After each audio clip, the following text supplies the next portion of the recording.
দিনটি ছিল অনেক ভালো। ঢাকা থেকে রওনা দিয়েছি মোংলা বন্দরের উদ্দেশ্যে। বাগেরহাটে মোংলা বন্দরের উদ্দেশ্যে আমরা রওনা দিব। ইতিমধ্যে আমাদের সব প্রস্তুতি কিন্তু শেষের দিকে। আমাদের বাসায় অনেকে চলে আসছে। এ যাত্রায় আমরা যাব কোনো একটা ট্যুরিস্টের আন্ডারে। আমাদের এই উদ্যোক্তা, আমাদের এই সবার উদ্যোক্তা ছিলেন রবিন ভাই, আমাদের মেসের পরিচালক। আমরা অলরেডি যাওয়ার জন্য রেডি হয়েছে। আমাদের রবিন ভাইয়ের ছোট ভাই, সেও সবার আগে প্রস্তুত। এদিকে মনির কোনো প্রকার রেডি হচ্ছে না, আবার অনেকে যাচ্ছেই না আমাদের বাসা থেকে। দীর্ঘদিনের পুরনো সাথী আমাদের আব্দুর রহিম ভাই, সে যাচ্ছেই না। আমিও প্রথমে যেতে চাইছিলাম না, কিন্তু দেখি অনেকে যাচ্ছে, সেখানে আমি না গেলেই বা কেমন হয়, এই জন্যে মূলত যাওয়া। এদিকে আমাদের ভাতিজা সেই করোনার মতো সব কিছু নিয়ে প্রস্তুত রেডি হওয়ার জন্য। এদিকে আমরা অলরেডি বের হয়ে পড়লাম। হুজুর আমাদের আগে যাচ্ছে এবং বাসা থেকে আমরা মাত্র বের হলাম। আমাদের এই বাসা নিচে নেমে এখন যাব আমরা যাত্রাবাড়ি। সেখান থেকে আমাদের গাড়ি আছে। অলরেডি আমরা সেই গাড়ির আস্থানায় চলে আসছি। এখান থেকে আমরা আরেকটা জায়গায় যাব, সেখান থেকে আমাদের গাড়ি স্ট্যান্ডে যাব। সেই গাড়ি স্ট্যান্ডে গিয়ে সেখানে গাড়িতে উঠবো আমরা। অলরেডি আমরা বাসার পাশে যে রেল লাইন পার হচ্ছি। কেউ একজন এক এক কাজে ব্যস্ত, কেউ ওষুধ নেওয়ার জন্য, কেউ মাস্কের জন্য। ইতিমধ্যে আমাদের একজন সাহিত্যিকও চলে আসছেন, কবি সাহিত্যিক আমরা যাকে বলি, সেও আমাদের মাঝে চলে আসছেন। আমাদের দলের লোক সমাগম বেশি হয়েছে। ইতিমধ্যে দেখতে পাচ্ছেন যাত্রাবাড়ি সাইদাবাদ যে বাস কাউন্টার, সেখানে আসছি। সেখানে তো আসলে পানি থই থই করছে। এদিকে আমরা বিশেষ করে কিন্তু এই যাত্রায় আমরা একটা ট্যুরিস্টের মাধ্যমে গেলেও এই যাত্রায় সবথেকে বেশি আমাদের লক্ষ্মীপুরের লোক, অর্থাৎ লক্ষ্মীপুরের 95%। যারা এখনো পর্যন্ত তাদের নিজেদের পরিচয় ভুলে যায়, নোয়াখালী পরিচয় দেয়। আপনারা দেখতে পাচ্ছেন, আমি অলরেডি কোথাও যদি যাই বাসে, পরিবহনে যখন বাড়িতে যাই, তখন অবশ্যই একটা মাস্ক, টিস্যু ব্যবহার করা লাগে। কারণ এর যে গ্যাস আমার খুব বিশ্রী লাগে, এটা আমার ভিতরে গ্যাস তৈরি হয়। অলরেডি আমাদের সেই রবিন ভাই, তিনি আমাদের দিক নির্দেশনা দিচ্ছেন। বলেন, আপনি যদি গান পারেন না, অন্য কিছু পারেন, বক্তৃতা দিতে চান, বক্তৃতা দিতে পারবেন।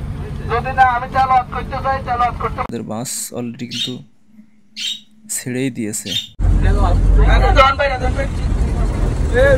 আমরা অনেক দূর চলে আসছি। পদ্মা সেতু পার হচ্ছে। অবশ্যই পদ্মা সেতু পার হওয়ার সময় যদি একটা ভিডিও না করি, আপনাদের না দেখাই, তাহলে অনেক কিছু অপূর্ণ থেকে যায়। তাহার কথা বলতে বলতে না গড়াইয়া চলি, এখন তাহার কথা বলি। তাহার কথা বলতে বলতে না গড়াইয়া চলি।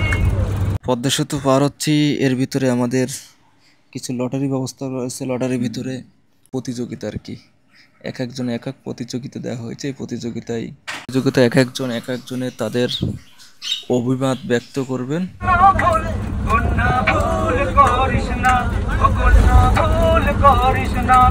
আমি ভুল করা কন্যার লগে কথা বলবো না, আমি ভুল করা কন্যার লগে কথা বলবো।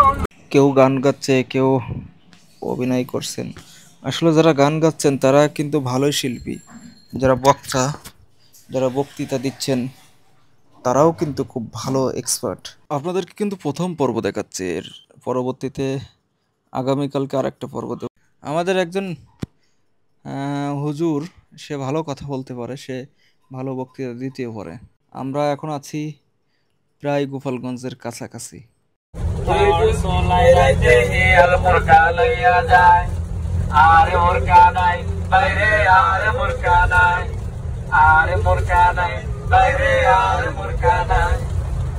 কান্দে খাড়াই খাড়াই মাইয়া কান্দে বই, মাইয়া কান্দে বই, ভোলা কান্দে খাড়াই। আমাদের কবিরাজের পাশে দাঁড়িয়ে কিন্তু ভালো গান গাচ্ছেন এবং ভালো ডায়লগও দিতে পারেন।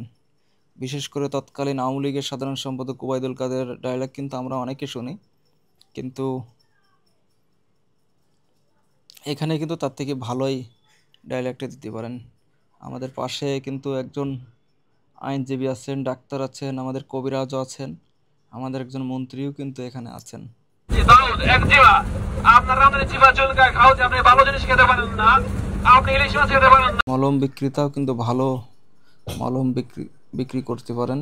চুলকানি জ্বালা আপনি উঠতে বসতে হাঁটতে চলতে হাঁটতে চলকায় আপনি অফিস করতে পারেন না, অফিসে গেলে আপনার চুলকানি জ্বালায় আপনি অফিস করতে পারেন না ঠিক মতো। এই যে দাদা ভাই, এই যে এই মলমটি আমাদের কোম্পানির পক্ষ থেকে স্বল্প মূল্যে এই মলমটি নিয়ে এসেছি আপনাদের জন্য মাত্র। মলম বিক্রেতা ঠিক আছে, কিন্তু ক্রেতা কিন্তু ঠিক নাই। অনেকক্ষণ চেষ্টা করেও কিন্তু একটি মলম বিক্রি করতে পারলেন না। স্যাম্পল সবাই দেখলেন, কিন্তু মলমগুলো কিনলেন না কেউ। আমরা ঠিক গোপালগঞ্জে একটি রেস্টুরেন্টে এখানে আমরা কিছু চা কফি বা নাস্তা খেয়ে আবার গাড়িতে উঠব। এই জায়গায় পদ্মা পার হয়ে যারা গ্রামে যান, ঢাকা থেকে যান, তারা অধিকাংশ এখানেই নামেন এবং এখানেই নাস্তা করেন। এখন রাত 2টা পার হয়েছে, প্রায় 3টার কাছাকাছি। আমরা অলরেডি আমি যখন যশোরে যাই, খুলনায় যাই, তখন এই বাসগুলো, এই পরিবহনগুলো এই রেস্টুরেন্টে দাঁড়ায়।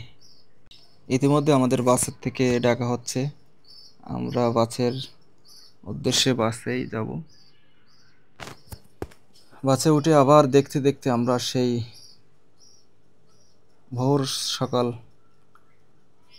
3:30 বা 4টা বাজে আমরা মোংলা ফোর্টে এসে পৌঁছালাম। এখান থেকে হয়তোবা এখানে ফজরের নামাজ পড়ে আমাদেরকে আবার সুন্দরবনের উদ্দেশ্যে আমাদের রওনা দিতে হবে।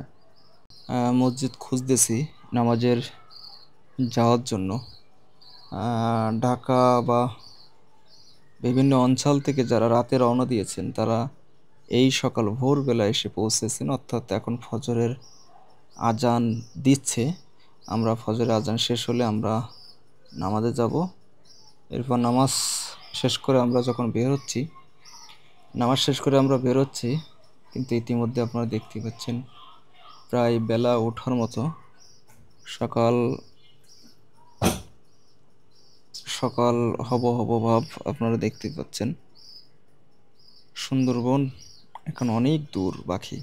মোংলা ফোর্টে কিন্তু বিভিন্ন লঞ্চ জাহাজগুলো এসে থামছে।